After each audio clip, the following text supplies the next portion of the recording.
வாழ்க்கையில் ஸ்- நான் ஆல்ரெடி சோர்வாக இருக்கிறேன், இந்த வாழ்க்கையே வேண்டாம் அப்படின்ற மாதிரி இருக்கிறேன், I am already tired with my life, எனக்கு எதுவுமே தேவையில்லை என்ன அப்படின்னாலும் சரி, நீங்கள் தியானம் பண்ணுங்க.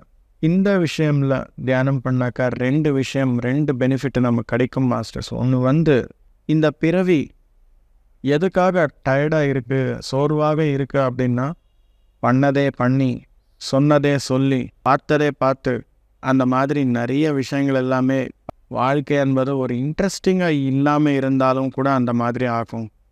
புது புது விஷயங்கள் எல்லாமே நம்மளுக்கு தெரியணும் அப்படின்னா நம்மளுக்கு ஒரு புது மைண்டு, பீஸ்ஃபுல் மைண்டு வேணும் மாஸ்டர்ஸ். அந்த பீஸ்ஃபுல் மைண்ட் எப்போ நம்மளுக்கு கிடைக்குமோ ஆட்டோமேட்டிக்காக வாழ்க்கை என்பது சோர்வாக இல்லாமல் ஆனந்தமாக இருக்கும்.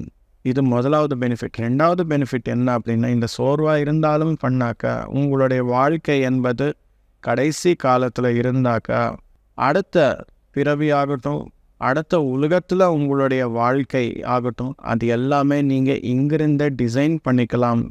அந்த பெனிஃபிட் கூட உங்களுக்கு கிடைக்கும்.